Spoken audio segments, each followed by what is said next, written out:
Hello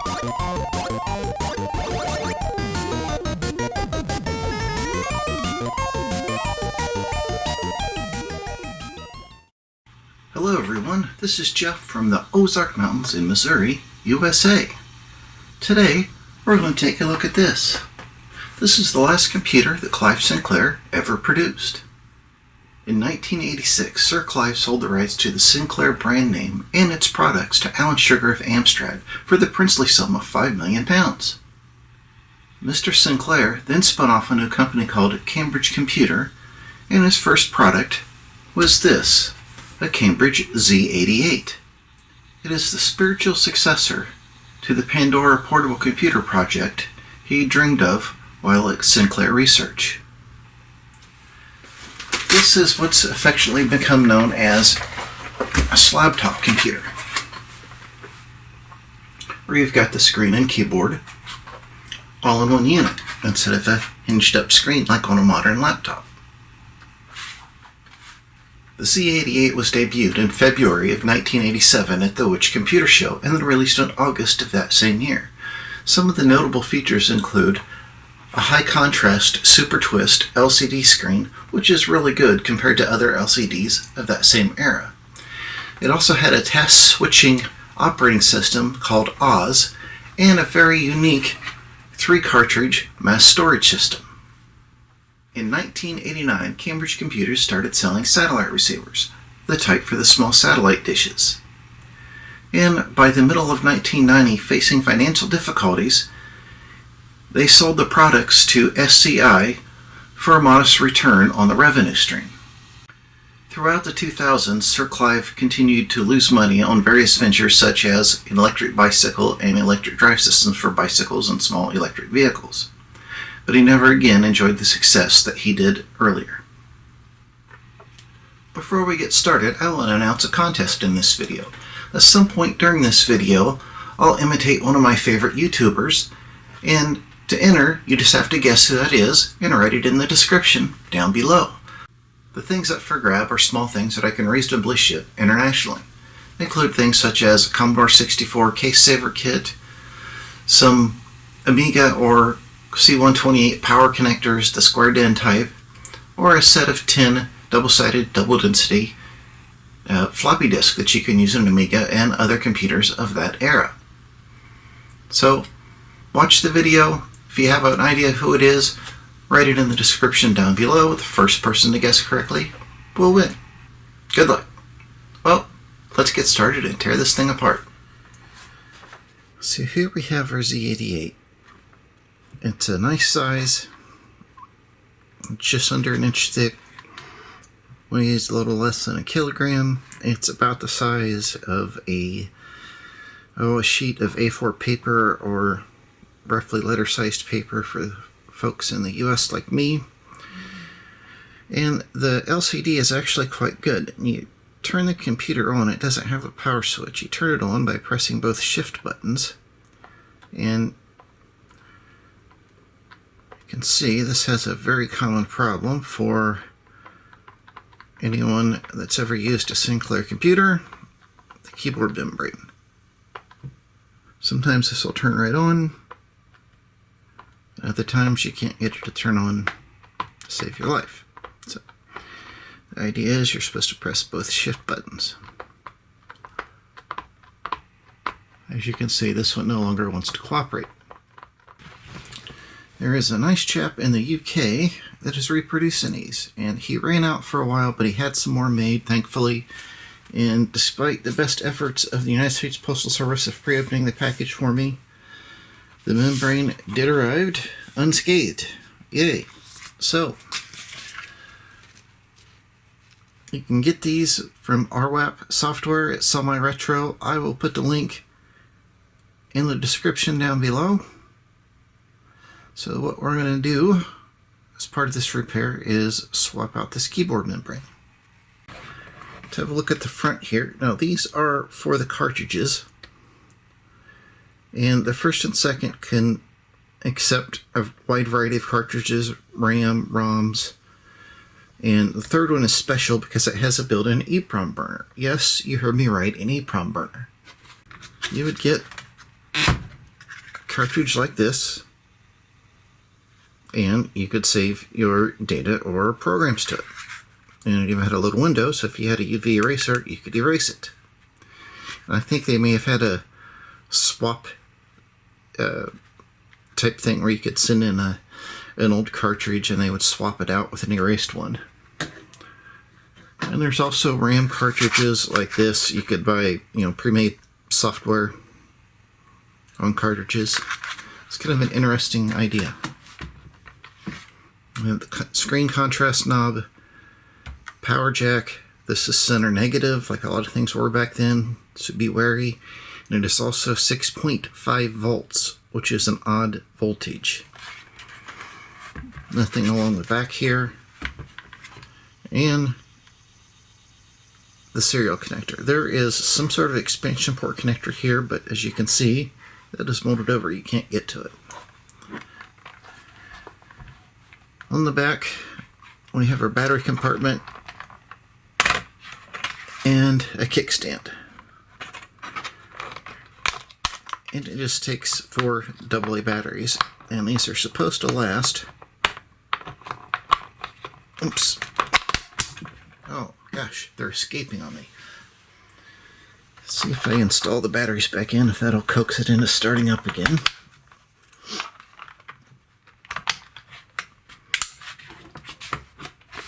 Oh no. Well, I guess the first thing to do, since we can't get this to come to life anymore, is take the batteries out.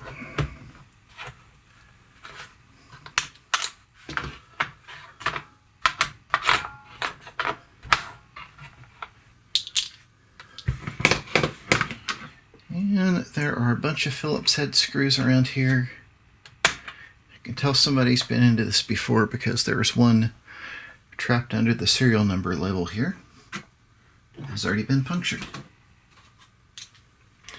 And there are a couple under these rubber feet here on front, I believe. Oh yes. Those popped off there quite easily. We'll have to put some new double-sided tape or something on there. Again, I like setting these out. Do it up here, you can see setting these out in the order I removed them. That way, if one of them happens to be longer or shorter, I can see it. Yes, thankfully they are all the same. Oh, I just realized this was made in Scotland.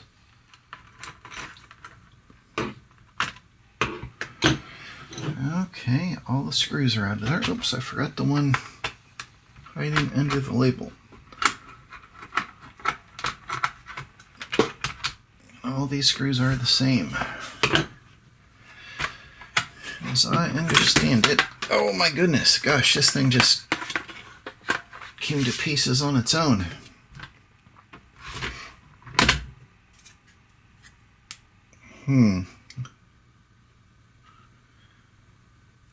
It's got kind of a metallized plastic housing here, and I don't know if you can see that, but there's like moisture or something right there. Or it faintly smells of battery acid. That's not good.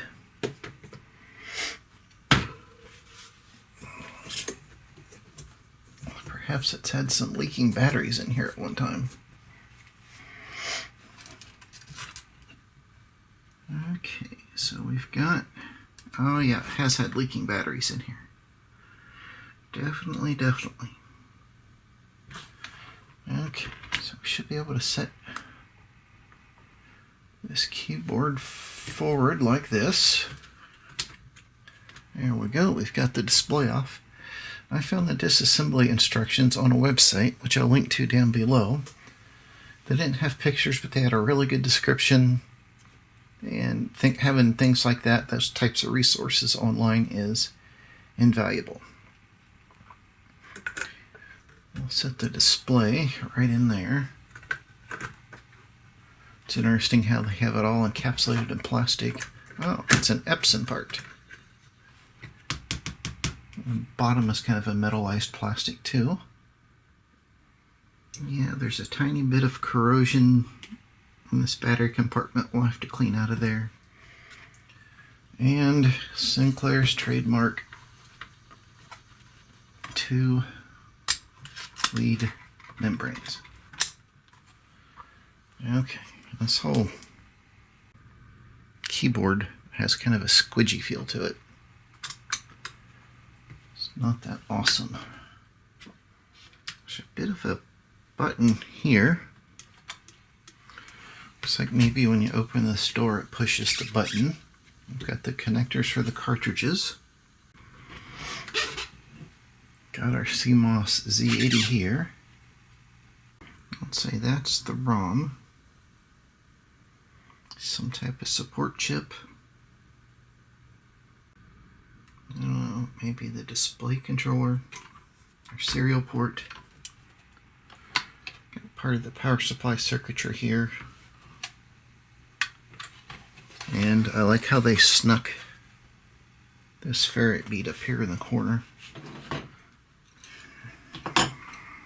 Okay, we'll see if we can carefully get this circuit board out of here. Yeah, and here also is that expansion port we talked about earlier, but they blocked it off. It looks like maybe they had some type of intention of making that available at some point.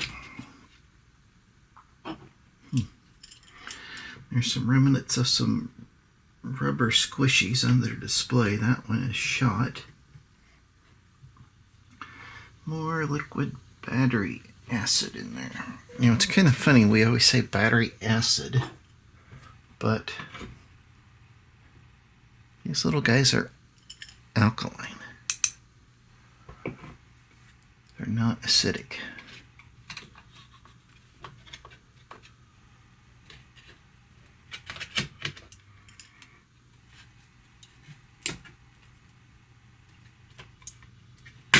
There we go. It's kind of interesting. That's like a copper bus bar tacked onto the back of it. Must have been the best way they found to do that. Not a bad looking circuit board. It looks like it's in pretty good shape. I don't think the slight amount of battery corrosion got to the board, thankfully. It's interesting, they just used regular radio caps and bent them over after they were inserted and did the same for the transistors. The capacitors look okay. Well, that right there looks kind of suspicious, but that might be from the battery. I'll have to look at that under the magnifier. And this is the supercapacitor, that's the memory backup, so it gives you long enough to swap out the batteries. Ah, there's another tweaker right there. So, since we don't know what we're doing, we're not going to play with that. I suspect that's a reset switch. Well, we'll clean up the bottom cover here and do a little cleanup on the board to make sure there's no residual corrosion from the battery, and then we'll get on to the main course, which is fixing the keyboard. Okay, I'm just going to start with some mild soap just to get any debris out of here.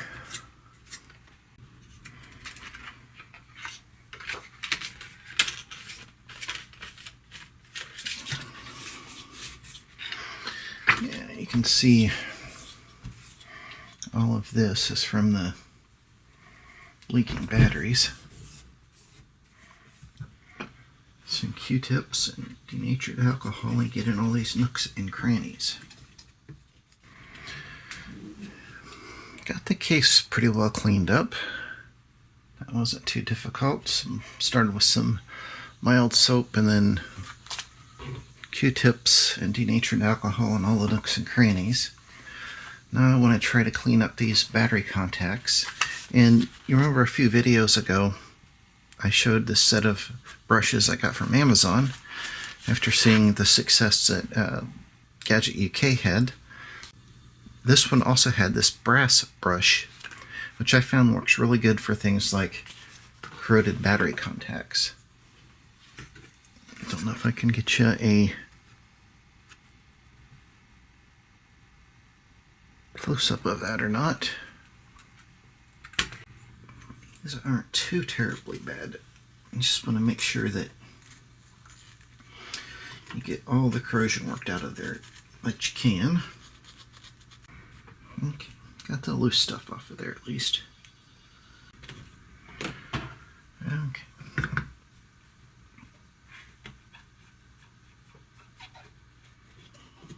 Clean up the top edge of this board that was closest to the batteries, so I can look for any corrosion that might have happened along here.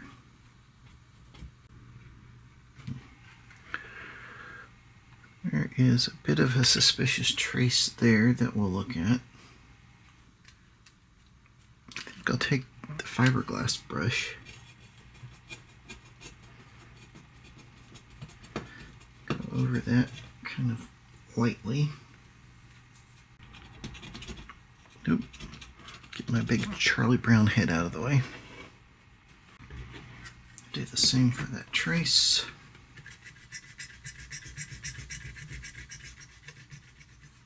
See where it comes down from here all the way to here. So we'll measure the continuity there.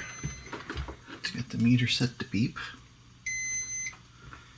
And we'll go one end of that trace down to here.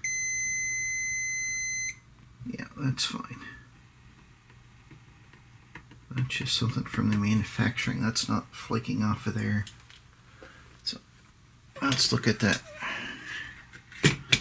capacitor right here. We'll look at this capacitor. Oops, you can't see that, can you? We'll look at this one funky joint on that capacitor under the lighted magnifier though. I pulled these two capacitors and the corrosion here on the board was very superficial, and I cleaned the capacitors and inspected them and checked them with the component tester, and they're fine as far as capacitance and ESR.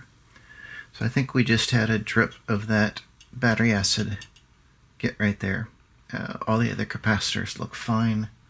There's not an issue. So I will reinstall these two and put this back in the bottom case, which is now cleaned, and we'll take a look at the keyboard. Okay, now to the star of this video, the keyboard. And I think after we peel this Kapton tape off of here, like that, and we should be able to peel the rubber keyboard piece off there, kind of like galoshes. This is just a sheet of plastic.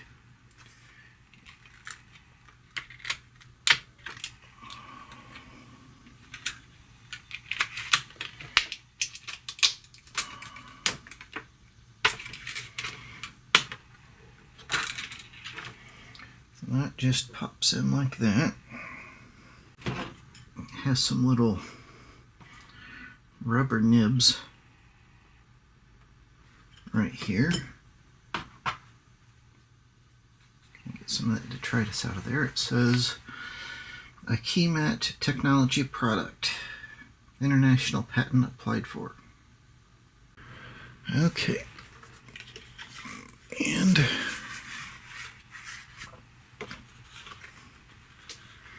we have the new membrane. It's got a bit of a kink in it in shipping, but I think it's okay. I'll sneak it under the edge there. It kind of goes into the rubber, like so. And I'll start getting this lined up on the rubber nibs.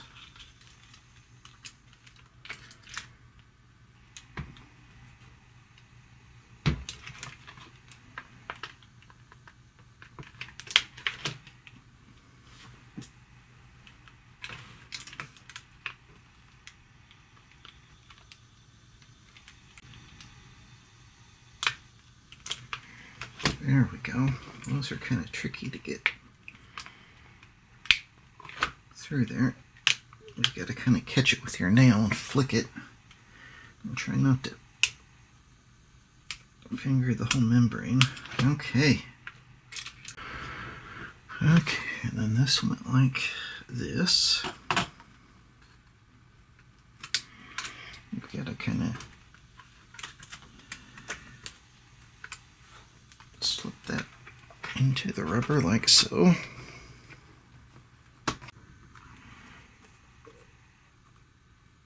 We have an assembled keyboard. Stick our tape back down. I think maybe before I reinstall it, I'll give it a bit of a wipe down with some mild soap.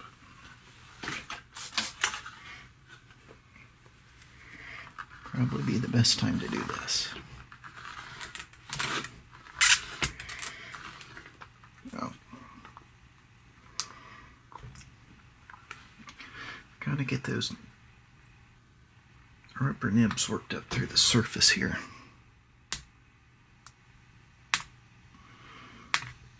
And there you go. Just push up from the keyboard side. Give that a bit of a flick all the way around.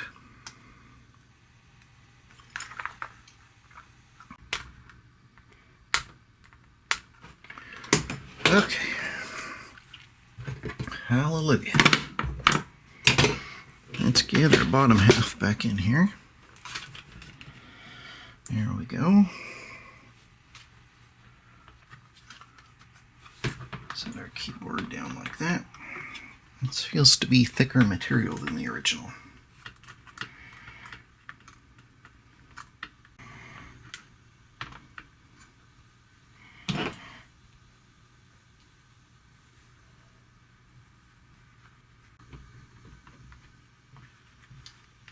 Okay,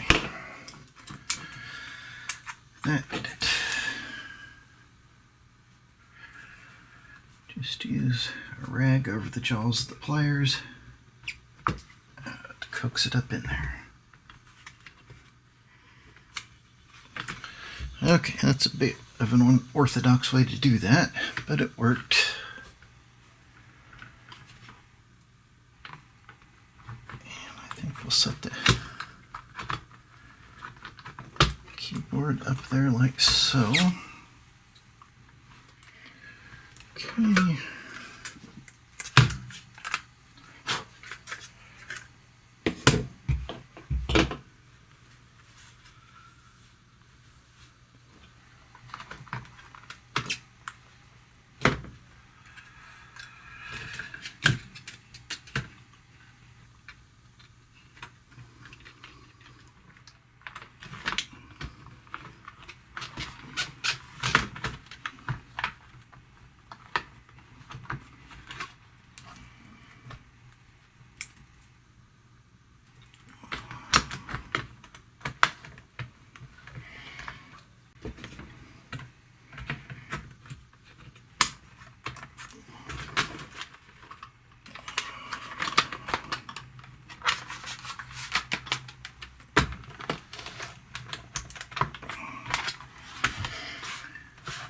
This is a very interesting construction.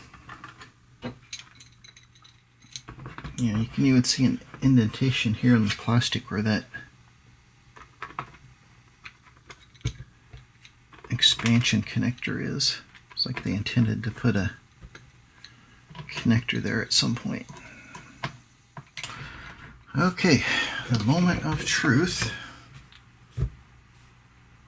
Let's put some batteries back in. You know, I'm gonna check these batteries first. Works.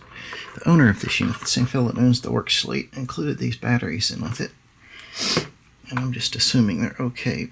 We'll give these a quick check. Yep. All really good. We'll see if this thing works.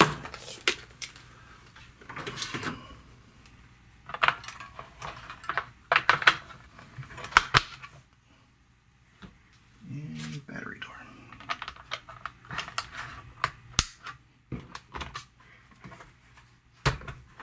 it said hard reset. Oh, look, the display came up. You probably can't see it from that angle. Shut off, turn back on, shut off, turn back on. Awesome. Okay, so you can see the display kind of has a purple hue to it, but it's a really good contrast for a display from the 1980s. Crank it up there so it's way too purple. And we've got no entry in the diary.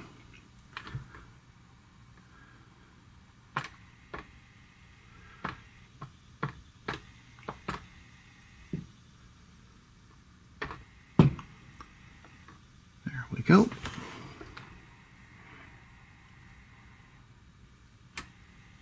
There's the time and date over on this side. It says it's Tuesday, the 1st of September, 1987. So, okay, I'm going to stick the rubber feet back on this and then we'll figure out how to use it.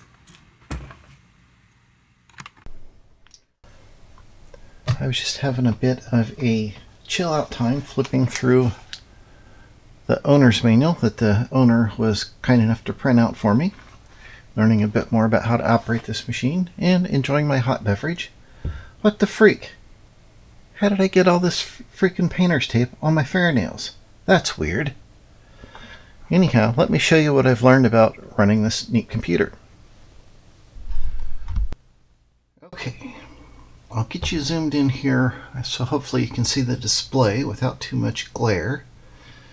And I got rid of that strange blue painter's tape from my fingernails, but you know, that would have made a great color to paint an Amiga. The first interesting thing I learned about this machine was that to insert the RAM or ROM or EEPROM cartridges, you do so with the power on, which is exactly the opposite of what you would normally think. And to do that, you turn it on with both the shift keys. You open the thing here and you heard that little beep.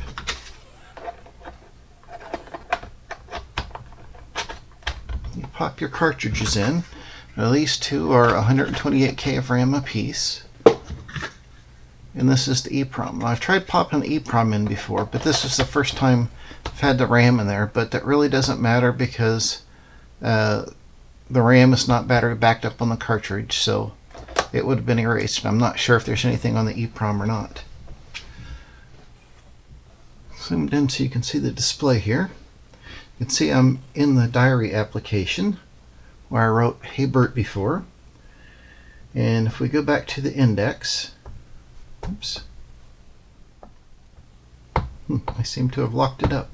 I guess it didn't like having all three of those cartridges plugged in at the same time. I should have tried that first. Got an official reset poker here.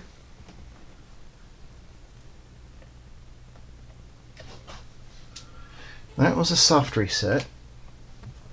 Let's see. Oh yeah, that brought us back. So it was quite unsure about having that all three cards plugged in at the same time. So we can get an inventory of the cards that it sees in there by pressing diamond and typing cards. And it says that card 1 and 2 are 128K RAM. And card 3 it sees as a 32K ROM. It's not seeing it as an EEPROM, which is interesting. And then if we go into the filer application, which we can do by the menu here or by typing square F, then we should be able to go to catalog of EEPROM. Cannot satisfy request. Okay, so it's seeing nothing on EEPROM. And it's got some interesting things when you're trying to save. You can set the applications to default to save to one of the RAM cartridges instead of the built-in RAM. The other thing I noticed, hopefully you can see here, it says Friday, August 2nd, 2019, 16:40 p.m. So it's actually year 2000 compliant, which really shocked me. I set this a couple days ago, and it's been keeping perfect time. So I found that quite interesting that, in the mid-80s they actually made this year 2000 compliant. It also has BBC Basic, and it still should have the program I entered in here, I think. No, it doesn't. Oh, because I didn't save it. I typed it in so it was kind of in its working memory, but I didn't actually save it to a file. So it does the things you might expect, and it has some more interesting things from BBC Basic where you can run inline assembly and things like that.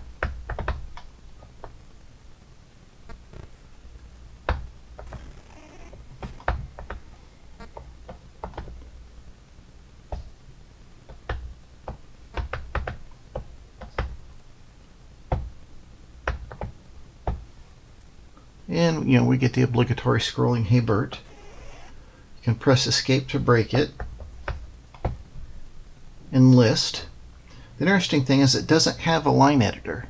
In the manual, it lists a program you can type in, and you put it high line numbers and run that subroutine to give you a line editor for the lower line numbers. And I thought that was kind of a pretty odd oversight. But all in all, it's a very interesting little machine. It's kind of squidgy feeling. I mean, it's sort of flexible.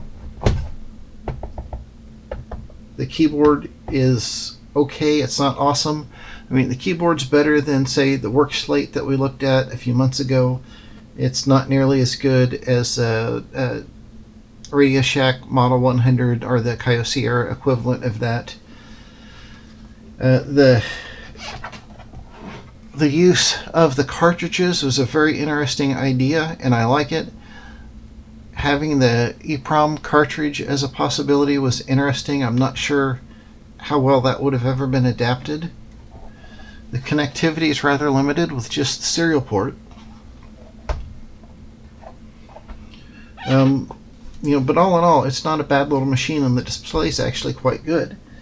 Considering the other competition at the same time for this form factor of computer, I can see why this really didn't catch on, despite its very interesting things built into the operating system. The people that would have been using a portable computer out in the field would have been typing on it, like a journalist or a business person, that type of thing.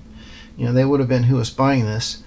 And if you're out in the field with a portable computer and you're typing, then connectivity is going to be your big thing, and at that time that would have meant a modem. Whereas, like the Work Slate and the Model 100 had the modem built in, so you could be a reporter out typing up your story and squirt that right into the home office computer. That would have been a big advantage. So I like this. This would be fun to play with. I'll be looking for one for my collection, I think. And there's a big user base for these things. So a lot of people writing software and expanding the memory internally and that type of thing. Oh, one more thing. Remember the rubber feet that we had to take off here on the front, and the adhesive on that wasn't too good anymore. I went and got some of this, if you can see that there, this Scotch double-sided mounting tape, and it's nice and thin. It is very similar to what was on these feet originally, and it held them on there nice and tight. Here we are at the end of another episode. I hope you've enjoyed this quick look at the Cambridge Z88 and see how easy it is to repair a dodgy membrane. I'm sure glad there's folks in the world that'll take their time and put up their own money getting things like these replacement membranes made for us. This one was about 25 pounds, and including shipping to the US, that came out to about $40, which I think is a really good deal. You have to keep in mind that these folks are putting up a few thousand of their own dollars up front in the hopes that they're going to sell these, to other enthusiasts such as you and me. By the time you pay the tooling cost and you get 100 or 200 of these made, you have a substantial amount of money tied up in it that you're hoping to recoup and maybe make just a few dollars on that in return. So I really appreciate RWAP Software for doing this. It helped me get this machine up and running. Now, remember the contest. I'm sure you've probably figured out by this point who I was imitating this time. If you didn't, go back and look again and leave your guess in the comments down below. The first one to guess right wins a prize. And if you're not a subscriber, what are you waiting for? If you look down below, you'll see a rectangular subscribe button. Just click on that, dude, and you'll be subscribed. And then you'll notice a bell-shaped icon, and if you click on that, you'll be one of the first ones to be notified when I post a new video. That way you won't miss it. I really appreciate the subscribers. It's very encouraging to me being a content creator, and it helps other people find the channel as well. I'm on Facebook and Twitter, and I've recently created a Subscribestar account. If you want to help support the channel, that would be appreciated. Well, until next time, bye.